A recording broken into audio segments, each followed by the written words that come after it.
안녕하세요. 오늘도 사연살롱을 찾아주셔서 감사합니다. 서울에 살고 있는 30대 여성입니다. 인생은 참 알다가도 모르겠어요. 매일 똑같이 반복되는 일상에 인생 별거 없구나 하는 생각이 들다가도 느닷없이 영화보다 더 스펙터클한 상황이 벌어지는 통에 인생 참 살아볼만 하다는 생각을 하게 되니까요. 이제 겨우 35년 남짓 살아온 주제에 인생 타령을 하니 좀 우습긴 하지만 얼마 전에 제가 겪은 일을 들어보시면 제가 왜 이런 소리를 하는지 알게 되실 거예요. 저는 입양 가정에서 자랐어요. 아니, 몇 년 전까지도 그렇게 알고 있었죠. 제게는 5살 위의 오빠와 2살 아래 여동생이 있어요.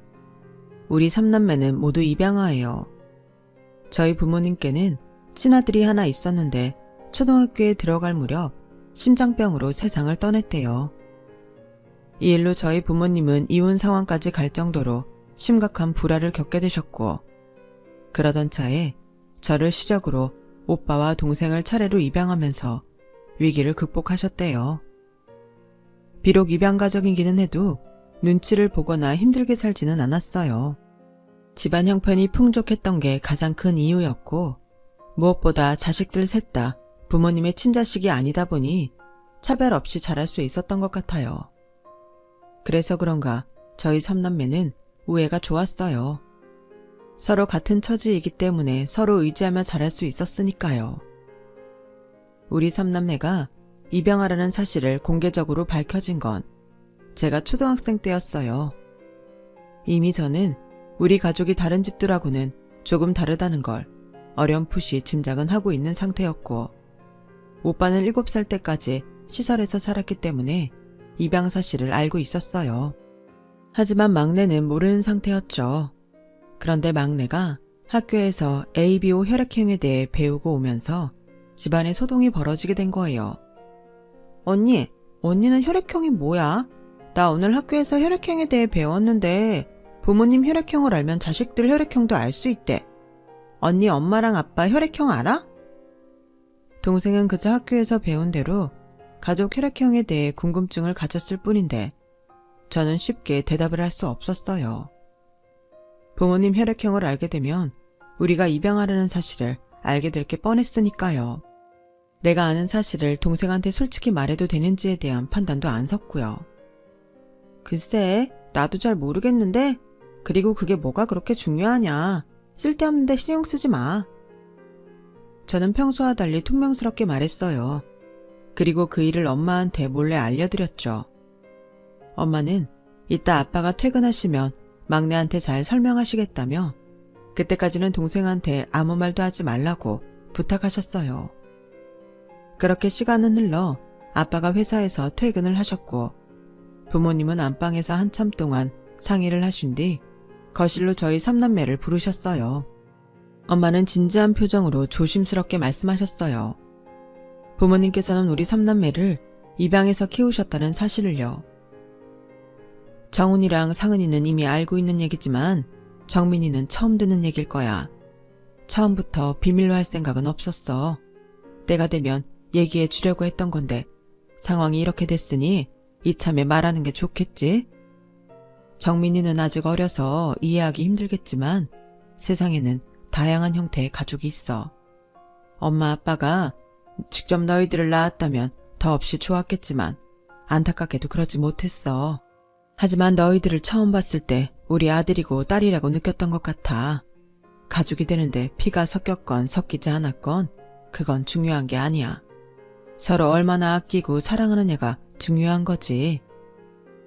그날 부모님께서는 친아들을 잃고 입양을 결심하던 순간부터 우리 3남매를 키우면서 얼마나 행복했는지에 대한 얘기를 해주셨어요. 이미 내가 입양하라는 사실을 알고는 있었지만 부모님을 통해 확실히 전해 듣고 나니 기분이 묘했어요. 아무것도 달라지는 건 없어.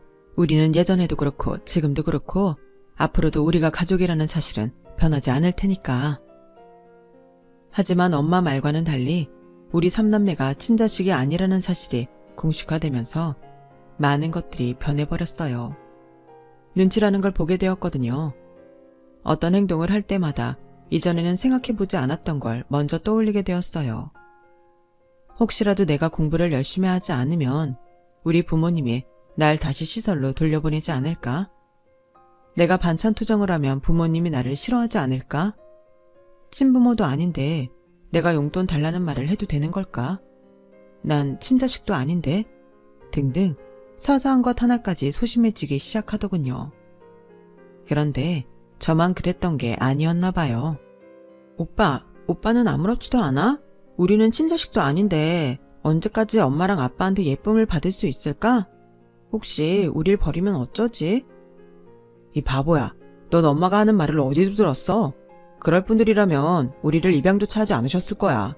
그러니까 걱정하지 마. 그래도 사람 마음은 변할 수 있는 거잖아. TV를 보면 입양됐다가 파양된 애들 얘기도 많이 나오던걸? 오빠는 겁 안 나? 왜 안 나겠어. 나도 겁나. 그런데 친부모라고 해서 다들 자기 자식을 잘 키우는 것도 아니잖아. 뉴스에도 나오잖아. 자기 친자식을 학대하고 버리는 부모들. 적어도 우리 부모님은 그런 사람들과는 다르다는 건 믿어. 지금까지 우리들한테 하신 것만 봐도 알 수 있거든. 오빠의 말에 조금은 안심이 되었어요. 오빠가 저와 같은 고민을 해왔다는 걸 알게 된 것만으로도 그렇게 마음이 편할 수가 없더라고요. 비록 우리 부모님이 친부모님은 아니셨지만 그나마 다행인 건 우리 셋 다 동등한 처지였기 때문에 서로에 대해 시샘을 할 이유가 없다는 건 정말 다행이다 싶더라고요. 우리 삼남매는 비록 입양아 출신이기는 하지만 부족함 없이 자랐어요. 아빠가 사업을 크게 하셔서 생활이 윤택했거든요. 우리 삼형제 모두 해외 어학연수나 유학을 다녀왔을 정도로요. 덕분에 오빠는 유학 생활을 했던 미국에서 취직을 해 터를 잡고 살고 있고, 비올라를 하는 여동생은 예고 재학 중에 오스트리아로 유학을 떠났다가 현재는 무지역 시향에서 단원 생활을 하고 있어요. 저 역시 영국으로 어학연수를 다녀왔고요. 친자식도 아닌데 부모님께서 아낌없는 지원을 해주신 덕분이었죠. 그래서 학창시절 때부터 제 사정을 모르는 친구들은 다들 저를 부러워했어요. 하지만 제가 입양하라는 걸 안 순간부터는 부러움이 조롱으로 바뀌더군요. 중학생 때였는데 입학하고 처음부터 단짝으로 지낸 친구가 있었어요. 우리는 서로 비밀이 없을 정도로 모든 걸 공유하고 지냈죠.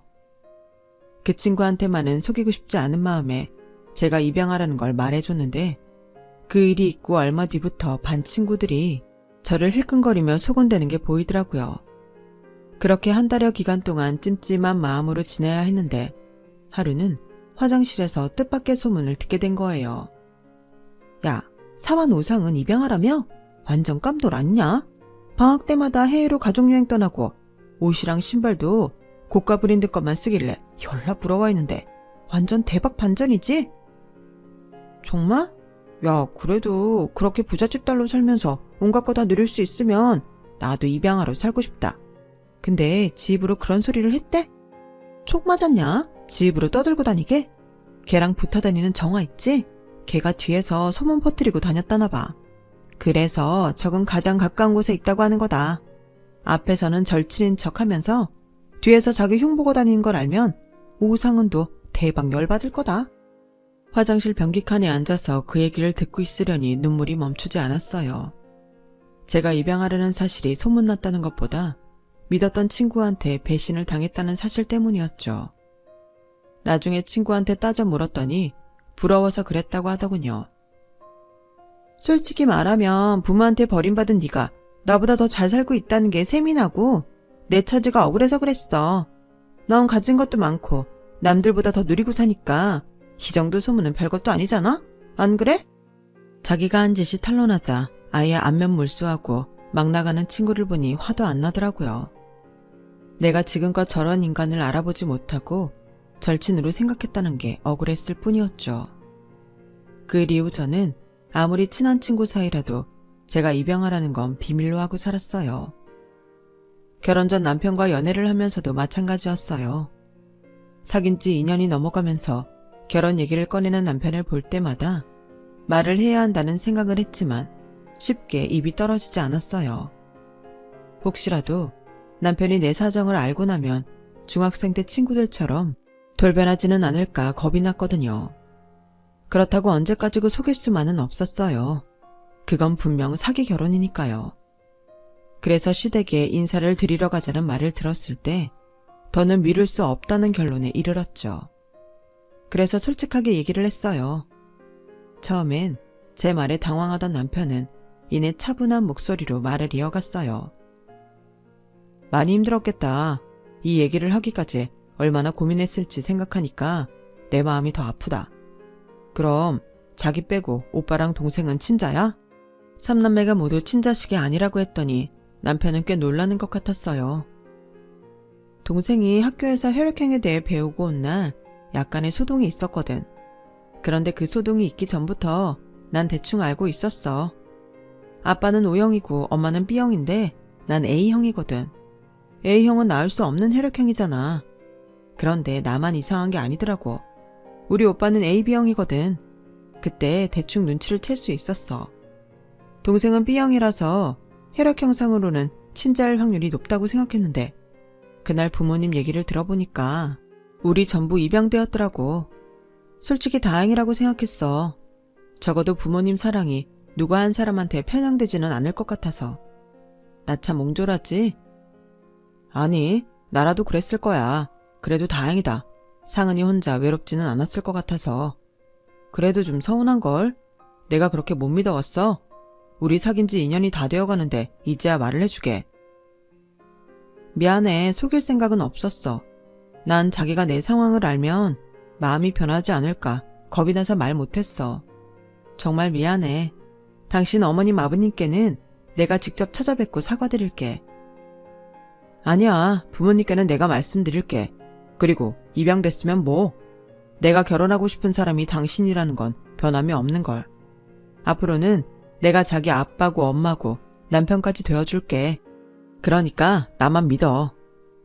남편의 든든한 한마디에 가슴이 벅차올랐어요. 내가 전생에 무슨 덕을 쌓아서 이런 남자를 만났을까 싶더라고요. 이런 사람을 믿지 못하고 전전긍긍하며 입양 사실을 숨기기에 급급했던 제가 너무 못나 보였어요. 그래서 나도 앞으로 평생 내 남편 편이 되어주기로 결심했어요.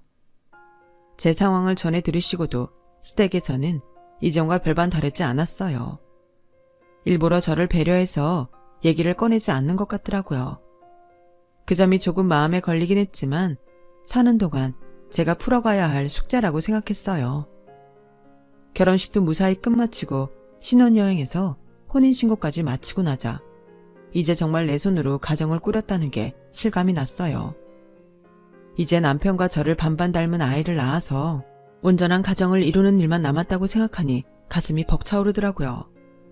그래서 흔히들 겪는 고부간의 갈등이나 시댁에서 겪는 불합리와 대우 등은 참고 넘길 수 있었어요. 내가 조금만 참고 넘기면 온전한 내 가정을 지킬 수 있을 거라고 믿었으니까요. 하지만 이런 내 생각이 얼마나 멍청한 짓이었는지는 시간이 흐르고서야 알 수 있었어요.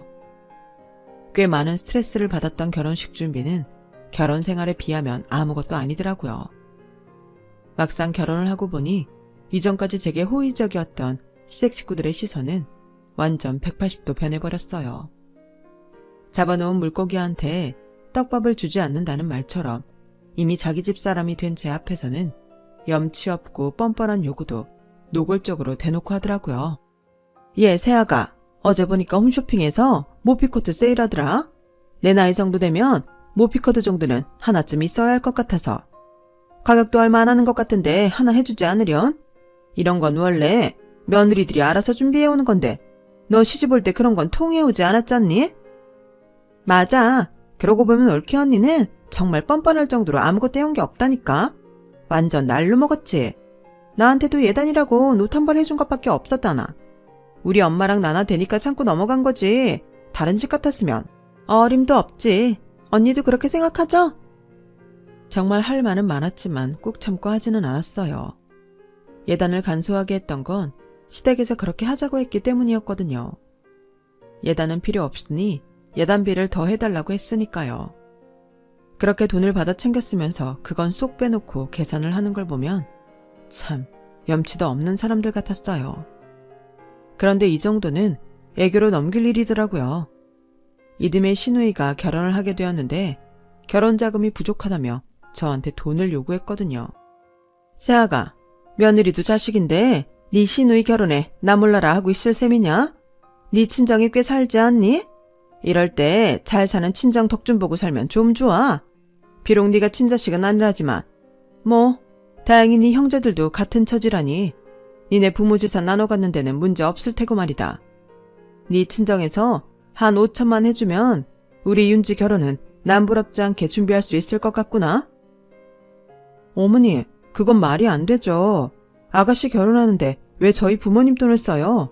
그이랑 제가 힘 닿는 데까지 해볼 테니 제 친정 얘기는 없던 걸로 해주세요.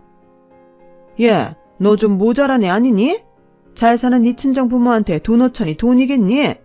쉽게 받아낼 수 있는 돈을 마다하고 왜 내 아들이 뼈 빠지게 본 돈을 쓰려고 들어? 너 출가 외인이야. 이제 네 가족은 우리라고. 게다가 네 친정 부모랑은 피 한 방울도 안 섞인 남남이잖아. 내 가족 돈 쓰느니 남의 돈 쓰는 게 낫지 않겠어? 다 널 위해 하는 말인데 그걸 못 알아듣는 건지 못 알아듣는 척하는 건지 원. 네가 이런다고 네 친정에서 네 맘 알아줄 것 같니? 모르긴 해도 네 오빠고 동생이고 어떻게든 양부모 돈 뜯어갈 궁리하고 있을 거다. 어차피 친자식도 없는 마당에 그 많은 돈 죽을 때 싸매고 가겠니? 어차피 니들 형제한테 나눠주고 갈 거 아니야. 그러니까 받아낼 수 있을 때 한 푼이라도 더 받아내면 그게 남는 거 아니냐고.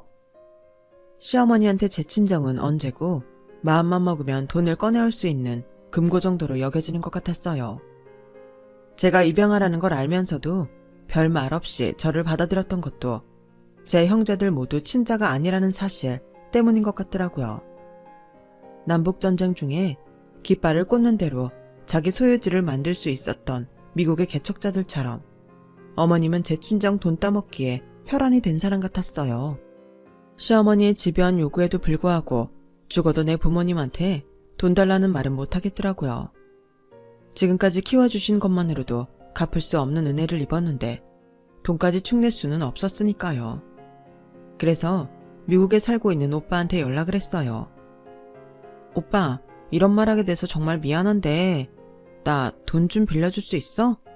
금방 갚지는 못하겠지만 다달이 약간의 이자 포함해서 갚아 나갈게. 왜? 무슨 일 있었어? 평생 이런 얘기 안 터내가 갑자기 돈을 빌려달라니. 너 아버지랑 어머니께는 말씀드려봤어? 아니, 어떻게 말을 해. 나 결혼할 때도 얼마나 많이 도와주셨는데 염치 없어서 말 못하지. 친자식도 아닌 주제에 어떡해. 상은아, 내 생각엔 말이야. 너한테 꼭 필요한 돈이라면 말씀드리는 게 좋을 것 같은데 아버지 어머니 찾아뵙고 잘 말씀드려봐. 너라면 그래도 될 것 같아. 그때 오빠의 말에 뭔가 위화감 같은 걸 느끼긴 했지만 그보다는 당장 오빠한테 거절당했다는 생각에 얼굴이 화끈거리고 창피해서 그런 건 생각할 겨를도 없었어요. 일단은 돈이 급했던 터라 동생한테 전화를 했죠. 그랬더니 동생이 그러는 거예요. 언니, 근데 그거 알아? 우리 셋 중에 친자식이 있는 것 같아. 일상 고모가 아빠한테 하는 얘기를 들었거든. 그래도 죽을 때 재산은 친자식한테 주고 가야 하는 거 아니냐고 그러더라고. 그러면서 또 뭐라는 줄 알아?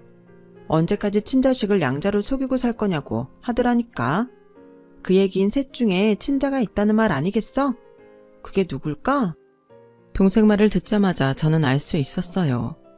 친자는 동생이라는 사실을요. 혈액형만 봐도 알 수 있는 일이니까요. 저랑 오빠는 저희 부모님 혈액형으로는 낳을 수 없으니까요. 동생은 제 처지가 딱해 보였는지 자기가 모아둔 3천만 원을 제게 보내주었어요. 언니가 돼서는 동생한테 도움은 주지 못할 망정 돈이나 빌려 쓰다니 속도 상하고 창피했어요. 도저히 이런 마음으로는 동생 돈을 쓸 수 없겠더라고요. 그래서 그날 밤 저녁밥을 먹으면서 남편한테 말했어요. 동생한테 들은 친자 얘기도 함께요. 그랬더니 남편이 대뜸 숟가락을 탁 내려놓으며 화를 내지 뭐예요. 뭐? 그게 사실이야? 그럼 처제가 친자식이란 말이냐고. 부모님한테 확인한 건 아니지만 내 생각이 맞을 거야. 정민이는 B형이거든. 그런데 자기 왜 이렇게 화를 내? 몰라서 물어. 낙동강 오리알 되게 생겼는데. 아, 미친. 당신은 그동안 뭘 한 거야?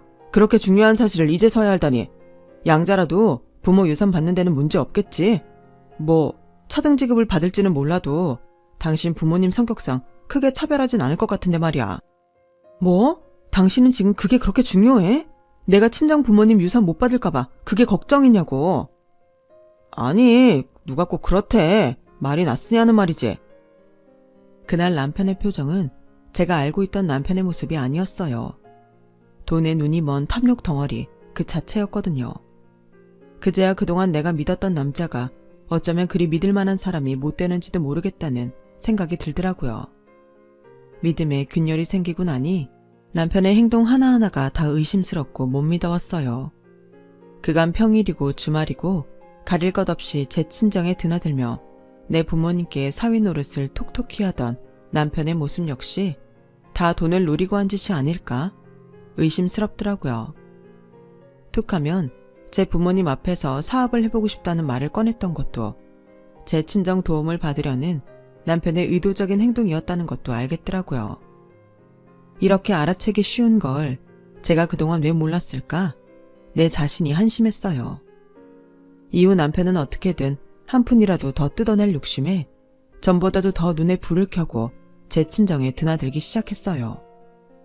그 모습이 너무 꼴사나워서 역겨울 정도였어요. 그래서 하루는 남편한테 그랬죠. 마음에도 없으면서 그렇게 공들일 필요 없어. 우리 부모님 재산은 친자식한테 물려줄 거니까. 설사 그러지 않겠다고 하셔도 우리 친가에서 가만히 있질 않을걸? 특히 친할머니랑 고모들이 그 꼴을 가만히 보고 계시겠어. 난 지금까지 키워주신 것만으로도 감사할 따름이야. 더 욕심 안 내. 어쩌면 오빠도 그래서 일찌감치 미국에 터를 잡고 사는 건지도 몰라. 아빠 회사에 들어갈 수도 있었는데 굳이 미국까지 나가서 사는 거 보면 말이야. 오빠도 부모님 재산에 욕심 안 내겠다는 거겠지. 나도 그럴 거야. 그러니까 당신도 마음 접어. 아씨, 이거 완전 똥 밟았네. 야, 넌 어떻게 된 애가 눈앞에 그 많은 재산을 두고도 욕심을 안 내겠다는 말을 쉽게 하냐? 어떻게든 한 푼이라도 더 받아낼 생각을 해야지. 네 남편이 이렇게 공들이는 거 보면서도 어떻게 두 손 놓고 포기할 생각부터 하냐고. 네가 입양하라는 소리 했을 때 솔직히 실망했는데 그나마 네 형제들도 다 같은 처지라고 해서 희망이 생겼더랬어. 근데 사람 가지고 장난하는 것도 아니고 친자식이 있다는데 내가 지금 제정신이겠냐? 눈앞에서 당첨된 로또가 딴 놈 손에 들어갈 판인데. 아, 나만 속물이고 나만 나쁜 놈이지. 내가 나 혼자 좋자고 이러냐고. 처가 도움 받아서 회사 하나 차리면 노조 좋고 나중에 우리 자식한테도 좋은 거 아니겠냐고. 그런데도 너 혼자 고고한 척 꼴값이나 떨고 있으니 내가 속이 안 타겠냐? 너 자꾸 이런 식으로 나올 거면 차라리 우리 헤어지자. 이혼하자고. 결혼해서 지금까지 나는 자기 부모 형제한테 더한 꼴을 당하면서도 이혼 생각은 안 했었는데 남편은 그깟 돈 때문에 이혼을 하자더군요. 그때 알았어요. 남편한테 가장 중요한 건 나도 가정도 아닌 돈이라는 걸요. 이런 남자라면 내게서 돈을 얻을 수 없게 되면 언제든 나를 버릴 게 분명하다는 생각이 들었어요. 이런 사람이랑 꾸리는 가정이 과연 행복하긴 할까 하는 의구심이 들더라고요. 그래서 저도 그때 내심 이혼을 결심하게 되었어요. 남편은 이혼 얘기를 하고부터 제 친정에 발길을 끊었어요. 얻어낼 게 없어진 이상 공들이지 않겠다는 의미였죠. 그리고 얼마 뒤 남편이 구체적인 이혼 얘기를 꺼냈어요.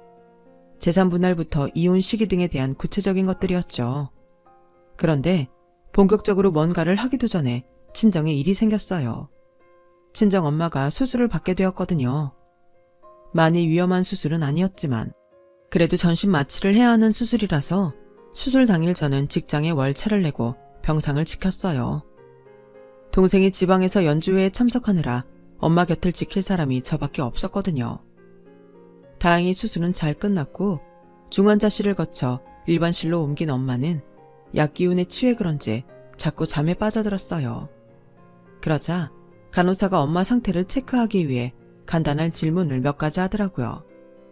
환자 이름이나 나이 같은 쉬운 것들이요. 그러다가 엄마한테 혈액형이 뭐냐고 물었더니 엄마가 A형이라고 대답하더라고요. 그래서 제가 끼어들었죠. 엄마가 왜 A형이야? B형이지? 간호사님, 저희 엄마 아직 마취해서 덜 풀린 건 아니겠죠? 그랬더니 간호사가 저를 의아한 표정으로 바라보며 그러더라고요. 최종숙 환자분은 A형 맞는데요? 마취는 다 풀리셨습니다. 네? 저희 엄마가 A형이라고요? 아닌데, B형인데? 제 말에 간호사는 몇 번이나 확인을 해주었고 순간 제 머릿속은 뒤죽박죽이 되었어요. 엄마가 A형이라면 친자는 저라는 얘기니까요. 잠든 엄마 곁에서 복잡한 심정으로 앉아있는데 아빠가 오셨더라고요. 아빠는 제게 수고 많았다며 병상은 아빠가 지킬 테니 집에 가보라고 하셨어요. 아빠, 나 물어볼 게 있어. 있잖아, 일상 고모가 그러는데 우리 셋 중에 친자식이 있다던데 사실이야? 난 그래서 엄마랑 혈액형이 같은 정민이가 친자식일 거라고 생각했는데 오늘 간호사가 그러는데 엄마가 B형이 아니라 A형이래. 그럼 내가 친자식이라는 얘기가 되는 거잖아. 아빠, 어떻게 된 건지 말 좀 해줘. 아빠는 저를 물끄러미 바라보시다가 조용히 얘기를 시작하셨어요. 그동안 말 못해서 미안하다. 네 오빠를 잃고 네 엄마가 망가지기 시작했어. 그때는 나도 너무 힘들어서 네 엄마를 돌볼 여력이 없었지. 그렇게 시간이 흐르면서 우리 사이엔 깊은 골이 생겨버렸고 이혼 문턱까지 가게 되었다. 그러다 네 엄마가 일을 저지른 거야. 죽은 아들을 따라가겠다고 스스로 생을 마감하려고 한 거지. 그제야 정신이 번쩍 들더구나. 네 엄마마저 이렇게 잃게 되면 나도 더는 버틸 수 없겠다는 생각이 들어서 싫다는 네 엄마를 끌고 상담 치료를 시작했어. 그러다 거기서 우리랑 비슷한 처지에 있는 노부부를 만나게 됐고 그분들을 따라 시설에 봉사활동을 다니게 되었지. 그러다 그곳에서 요동 눈이 밟히는 아이가 있어서 네 엄마랑 수시로 그 아이를 보러 갔었어. 그게 바로 네 오빠란다. 당장 입양을 하고 싶었지만 그게 그렇게 쉬운 일은 아니더구나. 입양은 마트에서 물건을 사는 것처럼 간단한 게 아니거든. 가족이 되는 거니까 우리 입장뿐만 아니라 당사자인 아이의 마음도 중요하잖니. 그래서 일단은 시간을 두고 아이와 친해지는 게 순서라고 생각했다. 그런데 그러던 중에 너를 임신한 거야. 엄마는 너를 임신한 상태에서도 꾸준히 네 오빠를 보러 시설에 찾아갔어. 내 자식이 생겼다고 이미 마음에 들어온 아이를 마음에서 지워버릴 수는 없었으니까. 네가 돌이 지나고 나서야 네 오빠를 입양하게 되었다. 그때 엄마랑 나는 결심을 했지. 우리가 낳은 자식이든 입양을 한 아이든 똑같이 사랑으로 키우겠다고. 그래서 너한테는 못할 짓을 하게 되었어. 그게 늘 가슴에 빗으로 남아있지만 다시 그때로 돌아간다고 해도 똑같이 행동했을 것 같구나. 이후에 정민이를 입양하고 그렇게 삼남매를 키우면서 단 한순간도 너희 셋을 다른 마음으로 대한 적이 없었다. 모두 우리 자식들이었으니까. 아빠 얘기를 듣는데 이상하게도 화가 나지 않았어요. 아무리 기억을 더듬어 봐도 내 부모님은 한순간도 내 엄마, 아빠가 아니었던 적이 없었으니까요. 더불어 오빠도 동생도 한결같이 내 형제들이었거든요. 그게 피를 나눴건 나누지 않았건 상관없을 정도로요. 결국 저희 부모님은 우리 삼남매를 온전히 자식으로 품고 가정을 이루셨던 거예요. 그러니 화를 낼 이유가 없는 거죠. 딱 한 사람, 제 남편만 빼고요. 무덤덤했던 제 반응과 달리 제가 친자식이라는 소리에 남편은 흥분을 감추지 않았어요. 마치 잃어버렸던 묵직한 돈지갑을 온전히 되찾은 사람처럼 기뻐서 어쩔 줄 모르더라고요. 야, 이거 완전 식스센스 이후로 최고의 반전이다. 난 정말 내 손에서 모든 게 다 빠져나간 기분이었다고. 상은아, 우리 이제 살았다. 완전 인생 로또 당첨된 기분이라고. 남편은 기쁨에 취해서 그간 우리 사이가 어떻게 변했는지도 기억을 못하는 것 같았어요. 이혼을 하기로 했던 사실을 말이죠. 그렇게 좋아하는 걸 보니 내가 다 신기하네. 자기 원래 남의 일에 관심 없는 사람이잖아. 야, 어떻게 너랑 내가 남이냐? 부부는 일심동체인데. 우리 이제 지난 일은 잊자. 아니, 이참에 여행이라도 떠날까? 그간 있었던 나쁜 기억 싹 지우고 새 출발하자는 의미로 말이야. 어때? 너도 좋지? 미쳤구나. 갈라설마당에 무슨 여행. 새 출발은 각자 해야지. 상황이 어떻게 됐건 간에 이혼을 하겠다는 내 결심은 변하지 않았어. 그러니까 서류에 도장 찍고 그동안 상의했던 대로 집이랑 살림 정리하자. 상훈아, 그게 무슨 소리야. 너희 집 상황이 변했으면 우리 상황도 변하는 거지. 애초에 우리가 이혼을 하려고 했던 것도 다 그 때문이었잖아. 내가 그동안 섭섭한 말을 해서 마음 상한 모양인데 그건 살면서 내가 차차 갚아나갈게. 그러니까 마음 풀어 자기야. 이 남자는 아직도 사태 파악이 안 되는 것 같더군요. 그래서 쐐기를 박아주었죠. 사람 마음은 그렇게 쉽게 복원되는 게 아니야. 한번 금이 가면 아물지 않아. 더 악화될 뿐이지. 결국 우리한테 남은 선택지는 이혼뿐이라는 거 당신은 모르겠어? 난 더 이상 당신을 믿지 않아. 아무리 입에 꿀을 바르고 달콤한 소리를 해대도 당신 속은 썩을 대로 썩어서 악취밖에 안 난다는 걸 알아버렸거든. 그러니까 되도 않을 일에 공들이지 말고 도장이나 찍어. 이미 내 인생에서 너는 없는 사람이 됐으니까. 그리고 내가 하나 충고해줄까? 너 앞으로도 인생 딱 지금처럼 살아. 필요에 따라 사람 마음 훔치고 돈만 보고 행동하고 수틀리면 신이고 뭐고 다 접고 네 이익에 따라 사는 거 말이야. 그래야 정말 널 위하는 사람들 다 떠나고 주변엔 너 같은 속물만 남게 될 테니까. 그때 돼서 후회해도 소용없을 거야. 네 인생을 망친 건 다 이기적인 이놈 탓이니까. 알겠냐 이 새끼야? 야, 네가 어떻게 나한테 이럴 수가 있어? 난 네가 입양하라고 했을 때도 받아준 사람인데 넌 은혜를 이렇게 갚냐? 은혜?